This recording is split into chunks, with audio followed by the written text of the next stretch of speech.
Hello everyone and welcome back to my channel. Today's video is going to be the June releases that I'm most anticipating or ones that just sound the most interesting to me. I included as many as I could, but if I included them all, this video would just go on forever. So these are the ones that sounded the most interesting to me or were ones that I'm most anticipating based on the authors.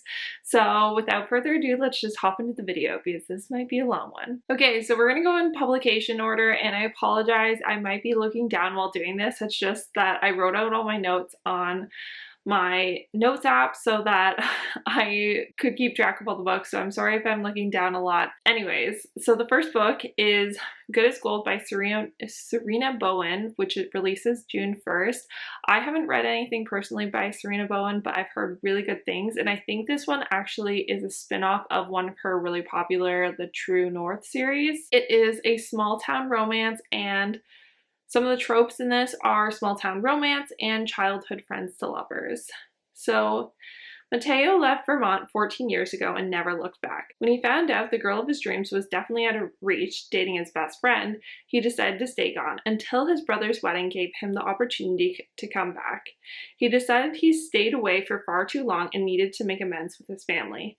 Layla is single again. It took her a long time to come to the conclusion that her marriage was over. Mateo's sudden reappearance in Vermont shakes her to her core, making her old feelings resurface. And one shot of tequila too many gives voice to her best and wildest idea, as Mateo to be the father of her child. The next book is Sweet Regret by Kay Bromberg, another author that I've heard really good things about but haven't read anything by personally. This releases June 1st, and some of the tropes in it are second chance, rock star, secret baby, and single parent. So Vince and Bristol fell in love when they were teenagers, but for them both to achieve their dreams, Vince had to leave town. Whenever they'd see each other, they still had undeniable chemistry. So when Vince turns up to be the newest client at Bristol's management firm, he's shocked to find she hasn't hit the goals they both planned on. You're gonna notice that a lot of these are second chance romances, and which I guess June is the month of second chance romances coming out. But also, I've been really on a second chance romance kick. I've figured out that it's one of my favorite tropes. I love the angst that always goes with it and the groveling. The next one is not a second chance romance, but it does sound really good. It's The Marriage Solution by Stephanie Rose, which it releases June 2nd. Some of the tropes are marriage of convenience, friends to lovers, cinnamon roll hero, chronic illness rep.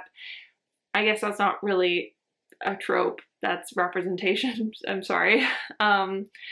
Forced proximity, and he falls first. So, Landon and Julie have been friends for over 20 years, and even with distance, their friendship has never wavered.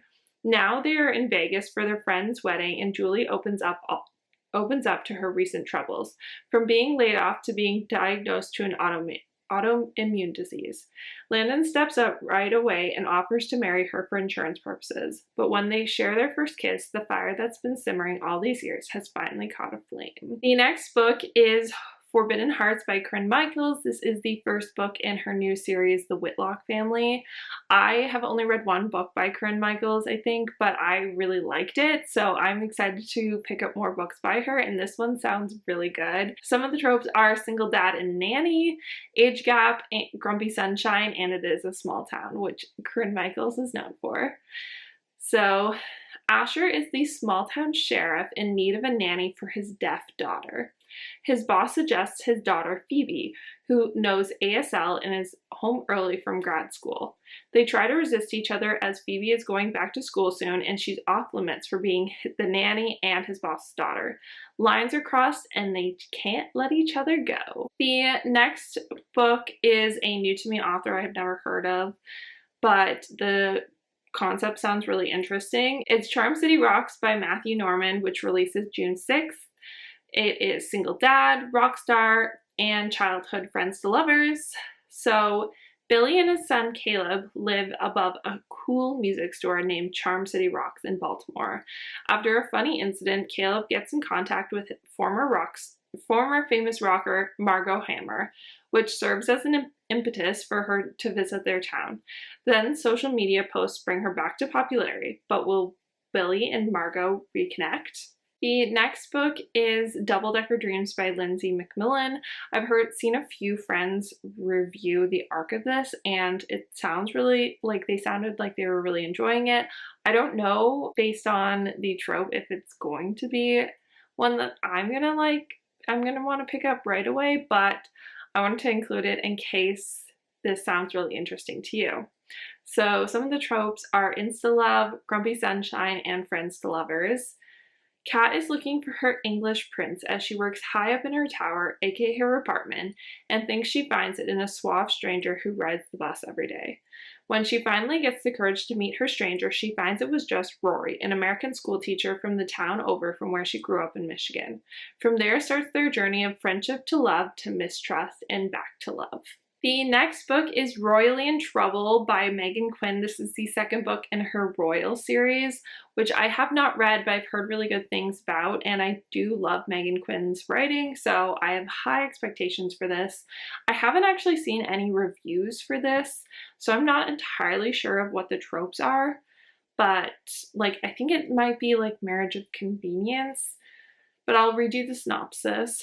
I have 2 responsibilities as the new heir to the throne. 1, get married, 2, have babies. Sure, becoming queen one day is part of those new responsibilities, but as long as King Theo is in charge, I don't have to add coronation to my list. That's why I find myself in the throes of wedding planning, pre-wedding classes with my broody, overprotective fiance, and counting down the days until we finally can say I do. But with every day we grow closer to our wedding, we seem to grow apart. Our commonalities are tested, our faith in each other is questioned, and our safety is threatened.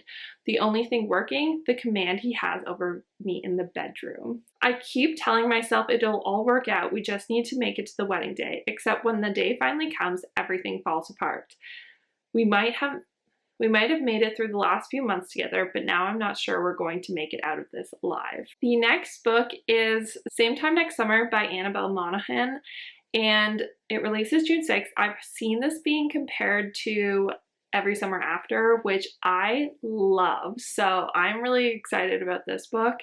It sounds very similar in premise, so it's second chance, dual timeline, and childhood friends to lovers. When Sam and her fiance Jack head back to her family's Long Island beach house in search of a nearby wedding venue, she is thrown for a loop when it turns out her first love, Wyatt, has returned as well. As she and Wyatt begin to reconnect, Sam is confronted with the memories of all that she shared with him and finds herself torn between her past and her present. The next book is We Could Be So Good by Kat Sebastian, which releases June 6th. The tropes are friends to lovers, found family, and grumpy sunshine. So Andy and Nick are helpless and hopeless romantics, respectively. Upon meeting, Nick is a grumpy, isolated reporter who attained his position by way of honed talent and a touch of luck. He is working on pieces to expose a police corruption, even as he's absolutely terrified of being prosecuted as a gay man, perhaps even by his own cop brother. Andy is the absent-minded heir to a prominent left-leaning newspaper, dreading the day he'll be responsible for anyone else. To some degree, this is understandable, given Andy's clumsy enough to be an occupational hazard and can't seem to keep track of his keys or anything else for that matter. The next book is You Beautiful Thing You by Saffron A. Kent. This is part of her new series, Bad Boys of Bardstown. It is sort of like a spinoff of her Boys of Bradshaw series. I've read the one book in that series and I did really enjoy it, so I want to go back to it. But this synopsis sounds just wild. This just sounds like it's going to be a messy, angsty, fun time. So 19-year-old Tempest Jackson wants a baby. No, her biological clock isn't ticking, but she's desperate for unconditional love. Rejected by all except her brother and soon to be married off by her father for financial gain, she aches for someone to hold close and call hers. Enter Ledger Thorne, soccer god, devastatingly handsome, and her brother's rival. Once upon a time they had a thing, but while Tempest thought she was madly in love, Ledger was only using her for petty revenge. So Tempest has a plan: seduce the sexy jerk who broke her heart, use him to get pregnant, and then leave him in the dust like he left her to marry a stranger. Only problem with making babies is that it doesn't feel like revenge. It feels a lot like the thing they used to have, hot and steamy, and intense and intimate. But Tempest isn't a fool. She'll stick to the plan. But wasn't it Ledger who turned their beautiful thing into something ugly? Now it's her turn. Doesn't that just sound like it's going to be a disaster, but also just like really fun to read? The next book is Reckless by Elsie Silver. This is the fourth book in the Chestnut Spring series, which is releasing on June 9th. I have heard so many really good things about this series. I have not started it, but I feel like as soon as I started, I'm going to be obsessed with it. But this one, some of the tropes in this one are some cinnamon roll hero, accidental pregnancy, single mom, he falls first, and grumpy sunshine, but she's the grump and he's the sunshine. Theo Silva, rowdy bull rider, notorious ladies man, scorching hot trouble wrapped in a drool-worthy package, and he's looking at me like I might be his next meal. But I'm also free of my toxic marriage and have sworn off men entirely. So all I see when I look back is temptation served with a heaping side of heartbreak. The man is hard to trust and even harder to resist. Make that impossible, because Theo is persistent, and no matter how hard I try to freeze him out, he melts my exterior and pulls apart all my defenses. Over a drink in a small town bar, I blurt out my deepest, darkest secrets. Then I spent the singular hottest night of my life with him. He worships my body, he makes me blush, I come alive beneath his hands, and then I tell him to forget it ever happened. I want simple, and with him it feels complicated. It was supposed to be a one-time thing, a secret. But that little plus sign is going to make this secret impossible to keep. The next book is A Love Catastrophe by Helena Hunting. It releases June 13th. I've seen mixed reviews for this book, but I usually like Helena Hunting's writing, and I feel like you might like this if you really are a cat person.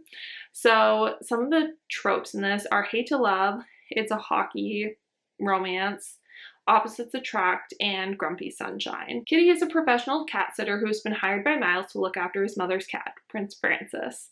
The first time meeting between Kitty and Miles does not go well, and things are made worse when Kitty realizes that he is a cat hater. Despite this rocky start and many awkward moments, Kitty and Miles, their friendship and relationship grow, and they share and help each other process past traumas and current hardships. The next book is Love Theoretically by Ali Hazelwood. This releases June 13th, and I'm very excited to read it.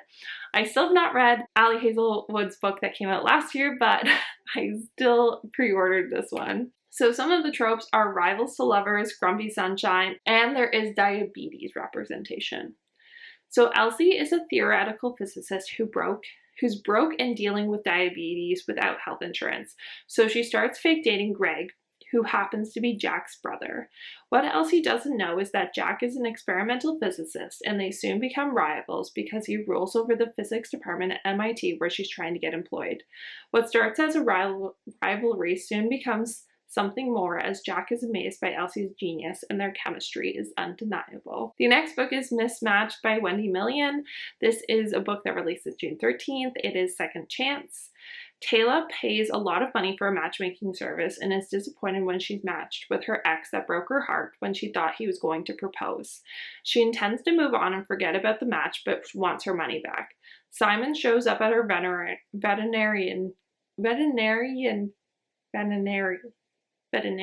clinic and promises to help her get the money back and wants a second chance first. The next book is Perfect Together by Kristen Ashley, which releases June 13th. This is another one that just sounds very angsty, very messy, and like it's going to be a good time. It's a second chance romance. Perfect Together follows Wynn and Remy Guess to Know 3 years after their divorce. They had the perfect life, perfect family, and perfect marriage for 19 years, until Remy walked out, leaving Wynn heartbroken and blindsided. Remy's moved on and Wynn's realizing she needs to do the same.